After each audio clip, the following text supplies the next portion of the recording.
Next question कहता है यहाँ से क्वेश्चन नंबर 10 जो कि हमारे पास इंटीग्रेशन माइनस पाई अपॉन 2 से plus pi upon 2 x cube plus x cos x plus से साइन की पावर 5 एक्स प्लस 1 dx की वैल्यू बतानी है। तो हम जानते हैं माइनस ए से प्लस ए के बीच में हमारे पास अगर इंटीग्रेशन हो रहा है और फलन हमारे पास यहाँ से विषम फलन है तो समाकलन की वैल्यू 0 आएगी। तो अगर इसी से हम कंपेयर करें, यहाँ से हमारे पास x की घात 3 ये एक विषम फलन है, साथ ही x एक विषम फलन है, कोस x तो सम फलन है, एक सम और एक विषम फलन का गुणा भी हमारे पास विषम फलन आएगा। तो इसकी वैल्यू 0 में गई, इसकी वैल्यू 0 में गई। साइन एक विषम फलन है तो साइन की घात 5 भी विषम फलन होगा, वैल्यू गई 0 में। तो हमारे पास सिर्फ a की वैल्यू बचेगी dx। तो यहाँ से माइनस ए से प्लस ए के बीच में अगर इंटीग्रेशन करते हैं तो वैल्यू हमारे पास क्या आ जाएगी, इंटीग्रेशन बिटवीन हम यहाँ से लिख सकते हैं माइनस ए से plus minus pi half pi upon 2 से प्लस पाई अपॉन 2 dx की वैल्यू आएगी 2 इंटीग्रेशन 0 से पाई अपॉन 2 dx। इसकी वैल्यू आ गई 2 पाई अपॉन 2, 2 से 2 कैंसिल आउट हो गया, वैल्यू आ गई 5। वैल्यू 5 आने से वैल्यू आ गई पाई आने से हमारे पास यहाँ से हमारा फोर्थ ऑप्शन करेक्ट हो जाएगा। अब हमें यहाँ से ये सीरीज़ दी गई है। नेक्स्ट क्वेश्चन में श्रेणी 1 से इन्फाइनाइट तक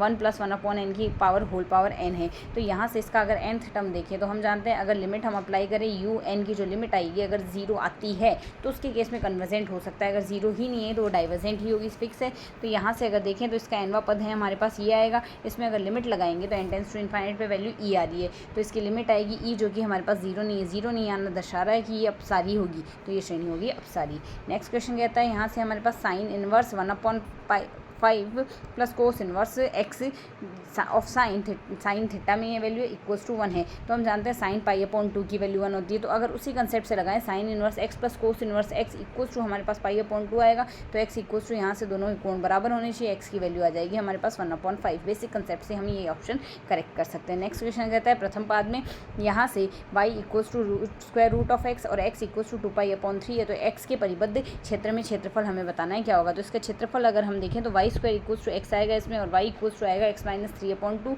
तो यहाँ से दोनों में y की वैल्यू अगर सिंप्लीफाई करके रख दे तो x माइनस 3 का whole square equals to 4 of x आ गया। तो यहाँ से अगर सिंप्लीफाई करते हैं x की वैल्यू 1 और 9 आ गई, x की वैल्यू आ गई रेस्पेक्टिवली। या तो हम y के लिए भी सॉल्व कर सकते हैं, अगर y के लिए सॉल्व करें दोनों में x की वैल्यू इक्वल कर दे तो y की वैल्यू +3 और -1 आएगी। तो इस तरीके से हमारे पास रीजन आएगा। तो अब अगर हम यहाँ से देखें हमारे पास ये त्रिभुज समकोण त्रिभुज बन रहा है, समकोण त्रिभुज का क्षेत्रफल 1/2 गुणा आधार गुणा ऊंचाई होगी। तो यहाँ से हमारे पास अगर इस रेखा को प्लॉट करें, ये रेखा हमारे पास कुछ इस तरीके से जाएगी, x अक्ष पर 3 पर काट रही है। तो यहाँ से हमारे पास इसका क्षेत्रफल आएगा 1/2, 6 और 3 आ गई, इनके बीच की दूरी 6 - 3 9 - 3 से 6 आ गई। तो यहाँ से स्क्वायर रूट इसका आ गया हमारे पास 9 आ गई वैल्यू। और पूरे क्षेत्र का क्षेत्रफल देखें तो y dx इंटीग्रेशन 0 से 9 में आएगा, सिंप्लीफाई करेंगे वैल्यू आ गई 18। शेडेड रीजन का क्षेत्रफल बताना है जो कि आएगा 18 - 9 which is equal to 9 units. Basic concept से ये क्वेश्चन हम कर सकते हैं।